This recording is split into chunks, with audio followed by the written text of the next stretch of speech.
नमस्कार बच्चों, स्वागत है आपका इस वीडियो में जिसमें हम कक्षा 7 का जो पाठ 13 है कविता एक दिन का उसकी व्याख्या की चर्चा करेंगे। तो शुरू करते हैं समय गवाए बिना। मैं घमंडों में भरा ऐंठा हुआ, एक दिन जब था मुंडेरे पर खड़ा, अचानक दूर से उड़ता हुआ एक तिनका आंख में मेरी पड़ा। तो बच्चों, घमंडों मतलब अभिमान, ऐंठा मतलब अकड़ के साथ, मुंडेर मतलब छत का किनारा, तिनका मतलब सूखी घास का टुकड़ा टुकड़ा। तो इसके रचयिता हैं अयोध्या सिंह उपाध्याय हरिओध, काफ़ी एक माने जाने माने हैं कवि जी। तो बच्चों, इसमें कवि जी कहते हैं कि एक बार घमंड से भरकर अकड़ में अपने घर की छत की मुंडेर पर मैं खड़ा था। ठीक है।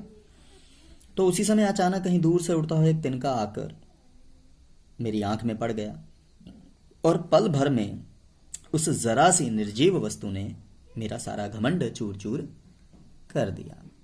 ठीक है।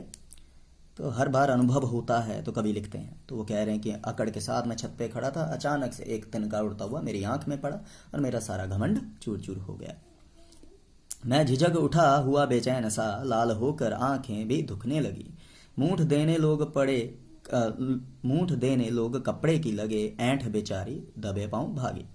झिझक मतलब हिचकिचाना, मूठ का मतलब कपड़े को मोड़कर तीखा सा, है ना, गोलाकार बनाना, और ऐंठ बेचारी दबे पांव भागी। ठीक है। दबे पांव मतलब फटाफट निकल ली। तो बच्चों, तो यहाँ पर कवि जी कहते हैं कि घमंड से जो बड़े कवि जी हैं उनकी आंख में एक जरा सा तिनका पड़ जाता है तो वह अचकचाकर बेचैन हो उठते हैं, झिझक कर कि हो क्या गया। तो उनकी आंख पल भर में लाल हो जाती है, दुखने लगती है।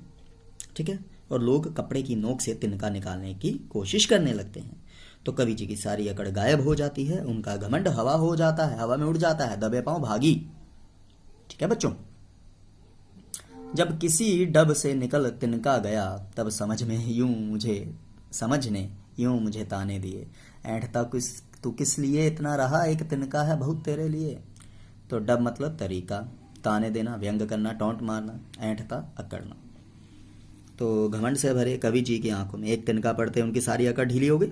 लोग किसी तरह जब कपड़े की नोक से उनकी आंख में पड़ा तिनका निकाल देते हैं तो कवि जी को थोड़ी राहत मिलती है। सभी के साथ हुआ है, राह चलते कहीं भी आंख में कुछ पड़ जाता है तो वह सोच में पड़ जाते हैं। उनकी अपनी बुद्धि, उनका अपना दिमाग उन पर व्यंग करता है कि आखिर किस बात पर इतना अकड़ रहे थे।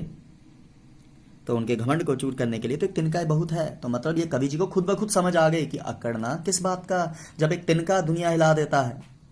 तो बच्चों, यह व्याख्या थी। ना समझ लगे तो पूछें जरूर। धन्यवाद।